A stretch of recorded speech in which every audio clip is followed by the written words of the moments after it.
Right.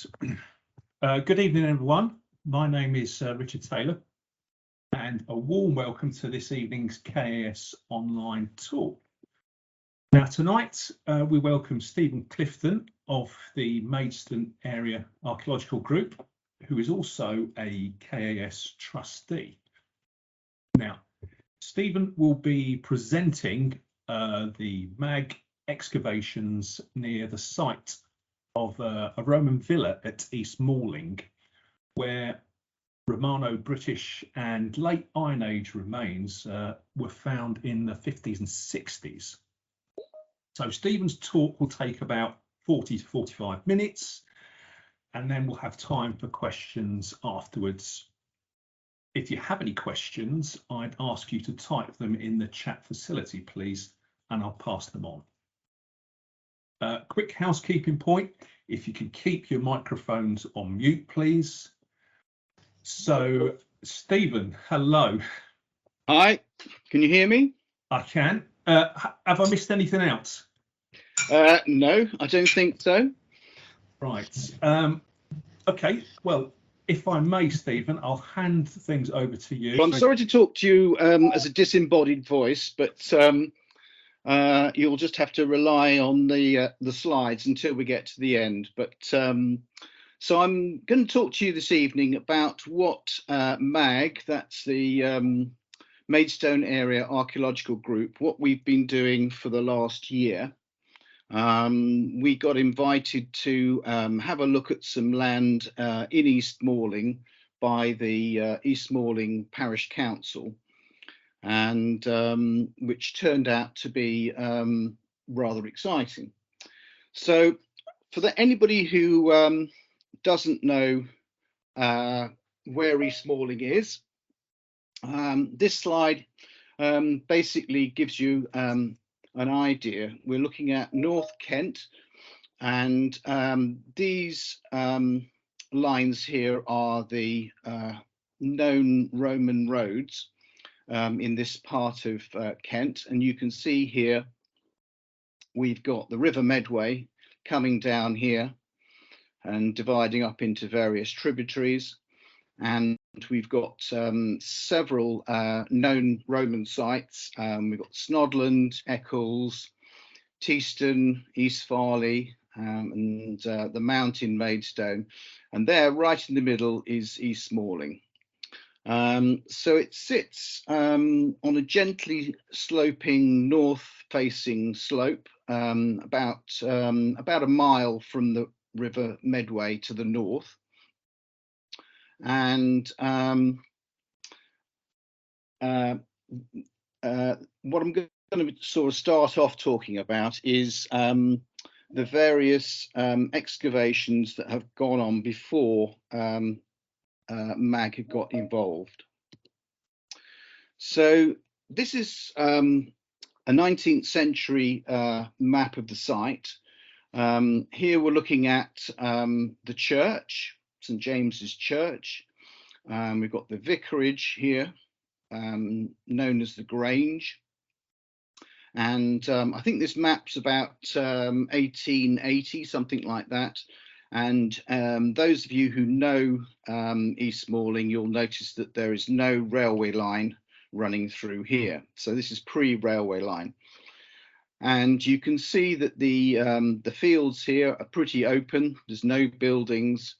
And so this area would have been agriculture and other forms of horticulture. I think possibly some orchards from time to time, and probably some other things. So the first excavation, if you like, took place in 1955. Here you can see a map or a plan rather of the site, including the Grange, which is a 19th century building, and you can see here the site. The churchyard by this stage has grown a little bit, and Most of this land, including the Grange, was owned by the East Malling Horticultural Research Station. And I would imagine that they must have had some sort of clue. I suspect they were probably finding Roman roof tile or maybe bits of wall, painted wall plaster, that sort of thing, because they initiated a small excavation in this corner of the site here. And it was undertaken by some staff members from the research station, along with some members of staff from Maidstone Museum. So this here is a plan of that area. Unfortunately, I didn't copy this plan, but you can see there's a little chunk missing, but hopefully you get the idea. And basically they appear to have put in several trenches along here, and presumably one in this corner, although it's not actually marked on this plan. And I don't know if you can see, but there's this is a Victorian garden wall running across here, but in front of that they came across another wall, a stone wall, which they believe to be Roman.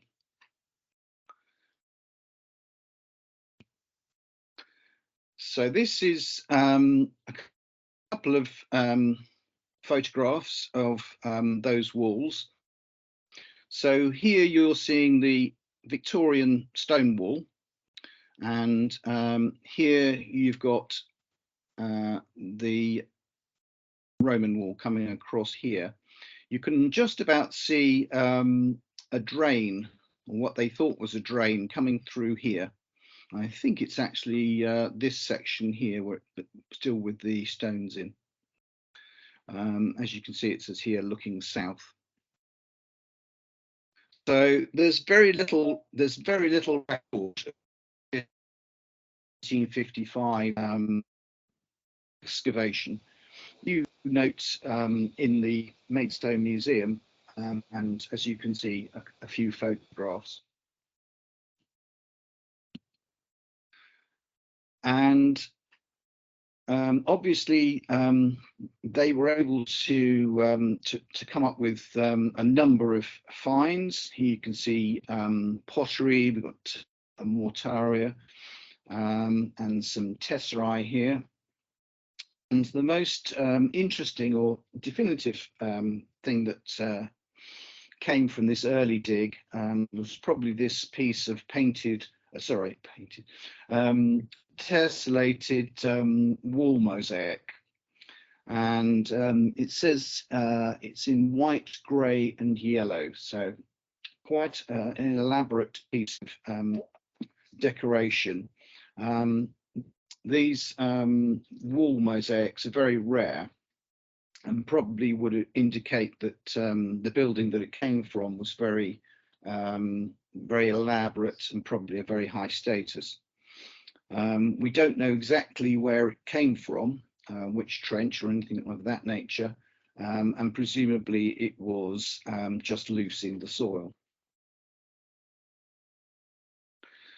Another thing that came up was some painted wall plaster, and here we've got a very nice piece just showing geometric designs, but as you can see, it's got potentially some graffiti. There's this up here, which you could speculate is various things. Could be a man, could be a fish. It's difficult to say. And then down here, you've obviously got some lettering. And then here you've got another, what appears to be a figure. Again, probably open to suggestions as what this is. It does look like a man holding a candelabra above his head, but it could potentially be something like an antler headdress, something of that nature, or it could just be some random strokes on the wall. So the excavators obviously felt that they had struck something interesting, and so they tried to enlist the help and encouragement of the Ministry of Works. And I think they managed to do that. And the article, which is in Archaeologia Kantiana in 1957, was by a Ministry of Works employee, Elizabeth Pirrie. So these are the excavations. You can see here you've got the Grange. This is the 1955 excavation. And then over here, you've got another excavation which took place 10 years later in 1965, led by M.A.A.G. And what happened here, I think, was that the graveyard here was potentially going to be expanded into this field. And I think they probably felt they ought to make sure that there wasn't going to be any archaeology that was being damaged. So they put together an excavation. These lines here are actually exploratory trenches dug with a machine. And most of these apparently didn't return very much results. And the only thing that they did find here was a couple of ditches, which I think they thought were Iron Age. So this area over here was dug by hand because they were obviously expecting to find a continuation of the walls from the 1955 excavation. Incidentally, these here are the modern buildings which weren't built until after the 65 excavations. So a close-up of this is, as you can see, we've got the wall running along here, not for very far. It's about 7 meters from here to here, and then it comes to this corner, and I'm obviously turning through there. There are some what appear to be masonry floors or foundations here, and some evidence for burnt timbers. I think at the time they thought that on the strength of this, they'd got a villa, and I think that is yet to be determined, but it just shows the power of suggestion that Richard's introduction described it as a villa when obviously I don't think you could draw that conclusion based on the flimsy details that we've got so far. Obviously, we've got a couple of ditches. These appear to be early, either Iron Age or early Roman, and I believe that the excavators thought that they predated the masonry structures. So the next intervention in this area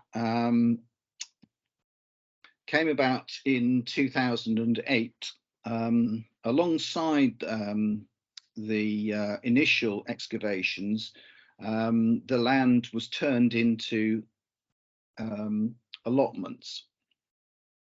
And in these allotments, one of the holders was quite interested in the fact that there was some Roman material been found nearby. So they did a small trial pit with one of the members of staff from the research station. So you can see here that they dug down. It's quite a small hole. This here is a 10p piece, just to give you an idea of scale.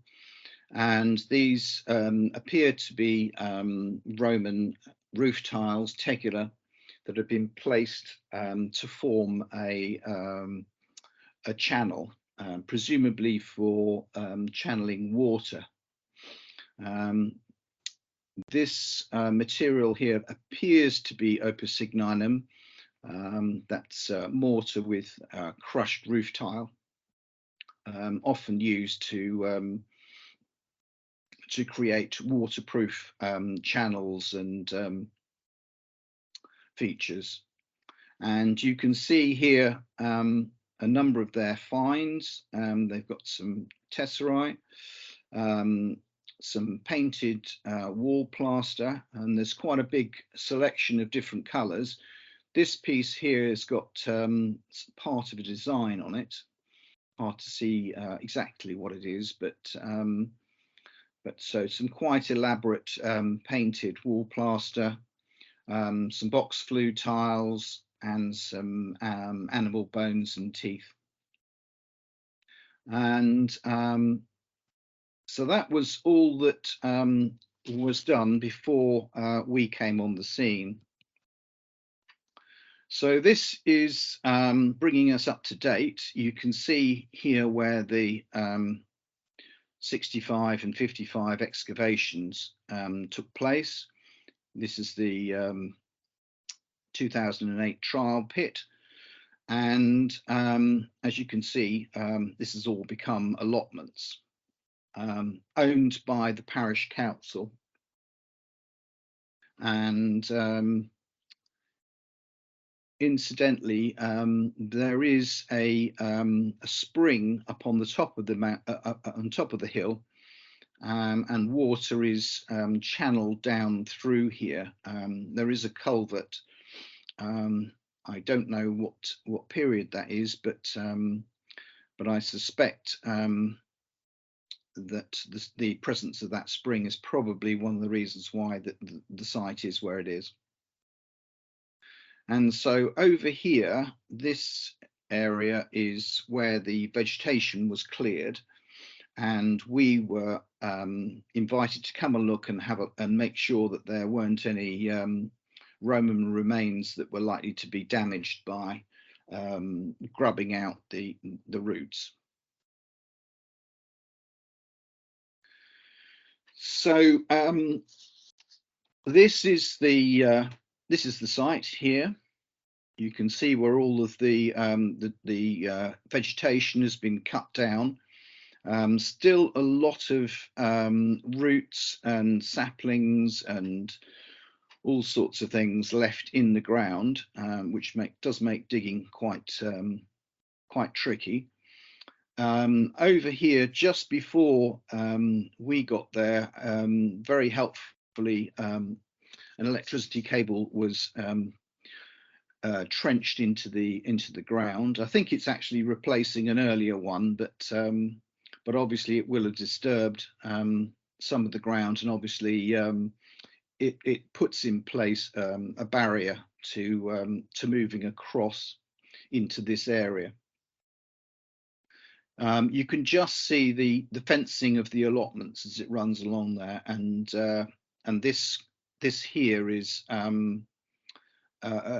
sort of an unofficial path that everybody seems to use, dog walkers and cyclists. So so a resistivity survey was done here. This was done with the help of the Hastings group, Lynn and Kevin Cornwell, and you can see down here that these were the results, which didn't say immediately stone-walled buildings, but you can see there was some interesting dark patches, and we put a couple of test pits in to see what might be there. Oh, I should say that the reason why we actually undertook the survey was because we also found some fragments of roof tile and a couple of bits of what looked to be Roman pottery. So our first trench came down onto a wall, with a lot of debris alongside. And in fact, as we cleaned it up some more, we could see that it was actually part of a T. So there's actually a wall going off here and another wall going off here as well. And for those who know the site, you can see here that we've got a lot of stones interspersed with quite a bit of mortar. The reason that I mention that is because you'll see later that we have some spreads of ragstone, but significantly no mortar or roof tiles to go with it. So this was our second trench, and again you can see we've got a wall running across here. So this is east and this is west, roughly, and over here we've got some more flat laid stones. There is some mortar in there, but a variety of bits and pieces.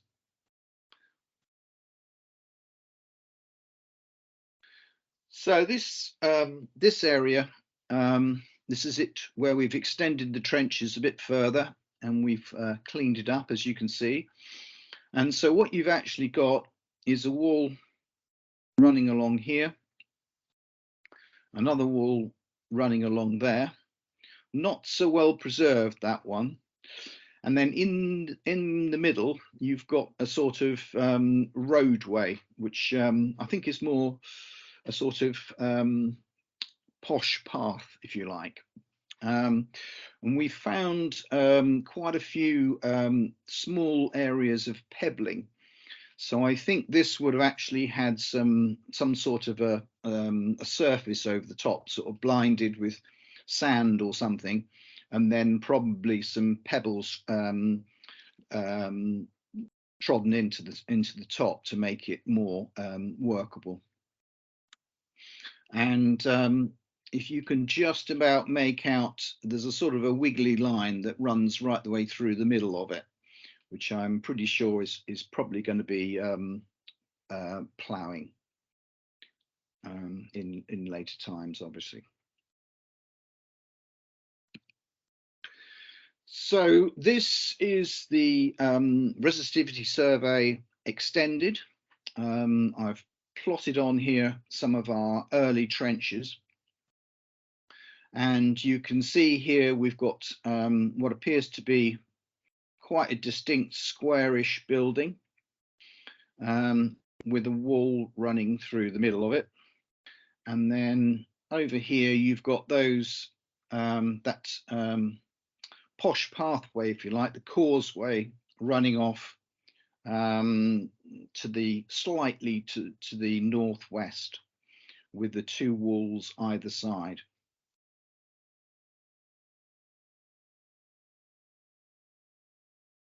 So to bring you a bit more up to date, this is our year's worth of excavations. This is a 3D scan of the whole, well, or at least the whole building. And so you can see here we've got a slightly off square building. This side over here is nice and square, but over here this wall, or rather this wall, kicks out, and that's because this wall is about 1.5 meters longer than this wall, so it's slightly out of square.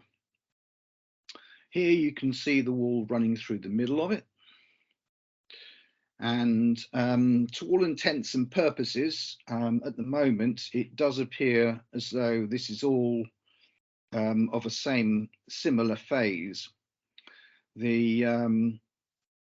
These walls are pretty substantial.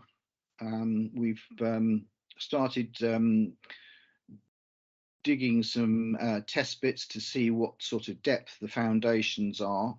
And although the walls have been robbed down to ground level, the footings below ground are about 75 centimetres of mortared ragstone, going down to the ragstone bedrock.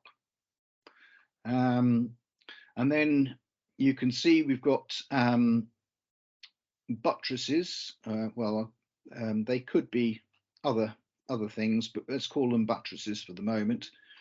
So we've got one here, and there's another one here. And I dare say when we get round to doing this corner, there'll probably be another one here. This corner of the building has been robbed down even further. So this is actually not wall, it's robber trench. So all of that material has been removed, and then it's just fallen, all of the bits that they didn't want has fallen back into those holes. And significantly, you can see here that there's a sort of a slot between this wall, the rubber wall, and the buttress. Now the buttress is still mortared. So it would appear that when they've robbed this out, they've taken this out, but obviously for some reason they haven't bothered with the buttress. So that may mean that had already been removed and that they weren't aware that it was there, or there may be some other reason why that wasn't taken at the same time. There are some other sort of damages to the walls, particularly over on this corner. I suspect that is probably horticultural activity, and we've got a similar one over here which you can't see quite so well. And they appear to be big scoops into the ground, and I suspect it probably dates from when the ground was used for orchards, probably in the 19th or early 20th century, and they probably grubbed out the trees, and at the same time they've taken a big chunk out of the wall. Now you'll notice that we've got a pit right in the middle of this this chamber. It's not snuck away into the corner, it's right there in the middle, so must have some function. Over here we've got a small oven and a possible metalled floor over here. Most of this end of the building, when we found it, had got a covering of loose ragstones, and it's unclear what the significance of that is, other than to point out that there's no mortar, there's no roof tiles, no pottery. It's very clean. It's as though someone's got ordered from B&Q a load of ragstone lumps and had them dumped across the site. So we're in the process of removing these to see what's going on underneath.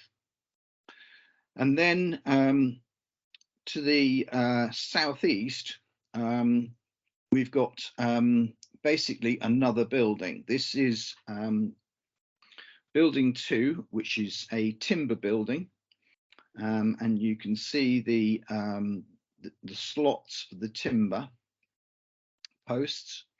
And then on this side, we've got a small, narrow mortar.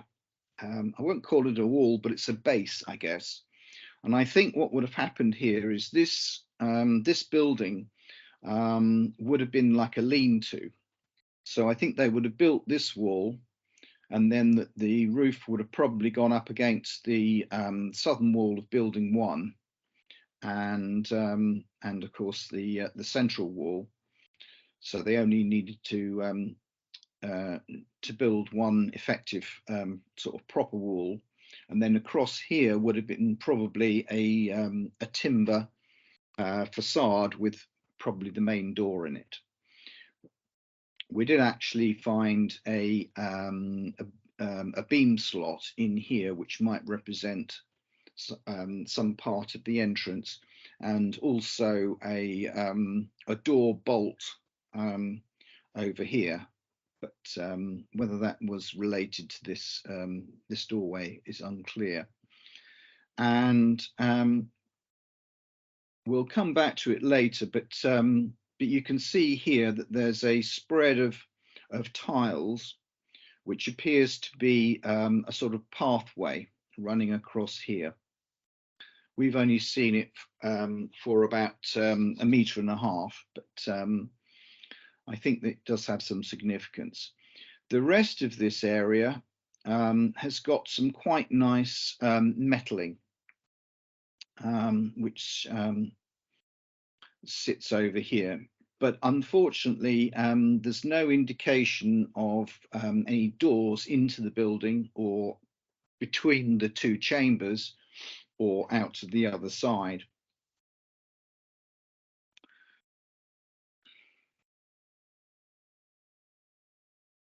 So, so building 2, you can see here in a bit more detail. So you've got this is the entrance, I believe, with a, as I say, a sort of timber facade. Here you can see these posts.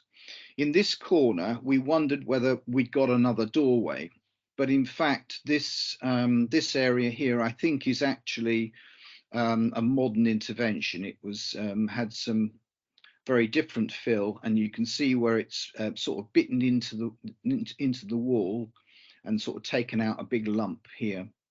So I think there probably would have been either another post, or they would have just used this wall to complete it. Clearly, this buttress, or whatever you want to call it, probably would have been removed, I suspect, when they built this. May not have been, but that is obviously it would have been right in the way. So that is certainly a possibility. Now here you can see some tesserae that were found. This lump here was found all sort of joined together, but we have found a lot of single tesserae, almost entirely white or off-white, if you like, of this sort of size. So it's likely that the floor in this area was tessellated with these mosaics. Here is our star find. This is our Colchester derivative brooch, which we found over here, along with a piece of burnt bone and a sort of shape in the soil, which could indicate a square box or possibly a squared off leather pouch, something of that nature. And you can't see it very well, but over here we've got a circular base for something.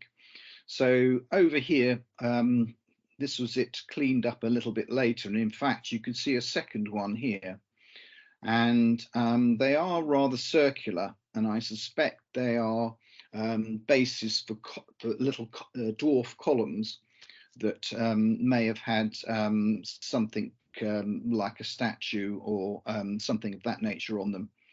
They clearly wouldn't have been needed for structural reasons. This would have stood up without any need for any of that.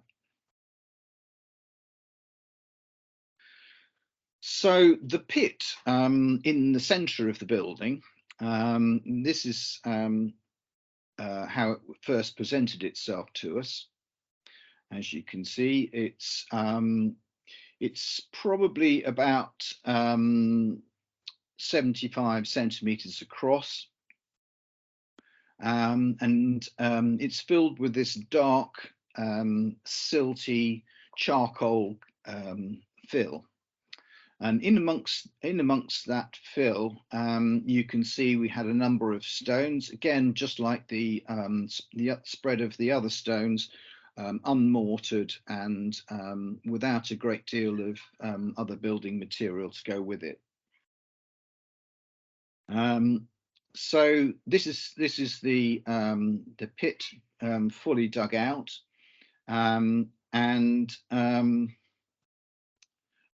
what we found in there really was this bone needle. There was a little bit of pottery and quite a lot of furnace wall slag, which would indicate that probably the whole of this this fill and this material has probably been brought from somewhere else, bearing in mind we're in the middle of a building. So it's probably been brought from somewhere else and deposited in this pit. Now, since we dug the pit, we took down some other of the remaining areas that we hadn't excavated, and we uncovered this feature down here.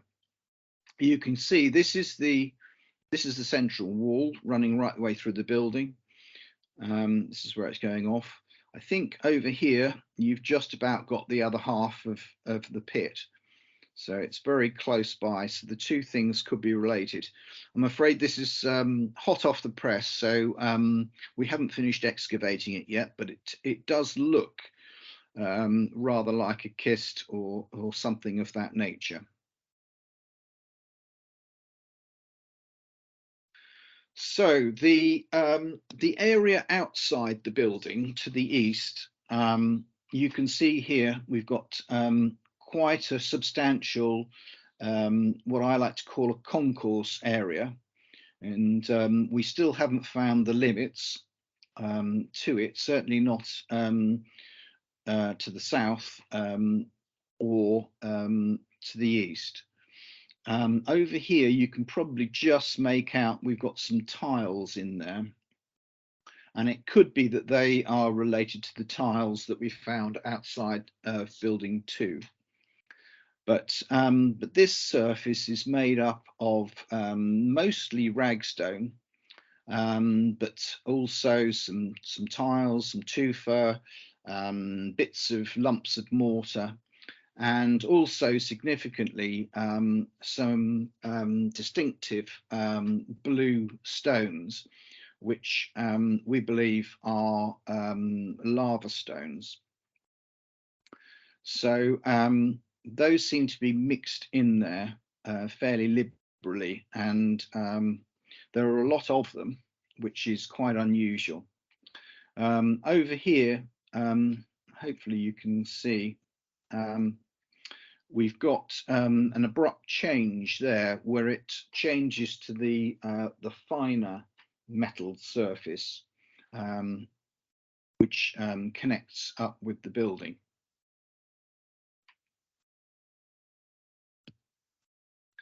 So comparator sites, what is this? Where, what's it most like? So this is what we've got here. You can see in diagrammatic form that kick out, which is quite noticeable, and you can see the walls and the causeway running from it gets pushed off at an angle because of this kick off here. So this is no longer parallel with these walls. These probably should be dotted lines, as obviously we haven't been able to excavate those at the moment, but I suspect that probably picks up at that corner, which is very usefully just on the edge of the allotment, so we might well be able to prove that. The building that most springs to mind as being similar and fairly close by is, of course, the building 6 at East Malling. However, this building is significantly smaller, almost half the size, and it has very obvious entrances. And there was a lot of detail that we had with East Farley building, which we don't have at East Malling. So I'm not sure that I would that I'm in a position really to say that they're entirely similar at the moment. The two better comparisons are this site here at M.A.A.G, which is in Belgium, and you can see here this square building, which they see as an entrance porch, an entrance building into the site, although the level of preservation at M.A.A.G is very minimal. So they're just literally looking at the base of the foundations. But the orientation is very similar. It's almost, if I were to place that on top of there, it's almost exactly the same. And these walls here pretty much line up. So that would be very handy if it follows that. But obviously, there's a lot of work to prove that it's something similar. Here we've got another similar sized square building with a wall running through it, and this is in northern France, close to Calais. So that's pretty much it. I'm just going to whet your appetite and give you an artist's impression of what they think the M.A.A.G site would look like.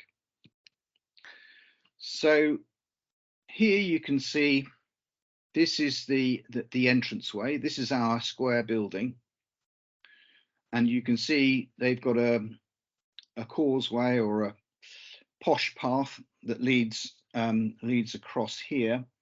And these are the buildings which would, in our equivalents, would be what was found in the 50s and 60s here. So you can see it's a very substantial site if it does follow that that pattern, and gives us a lot to dig.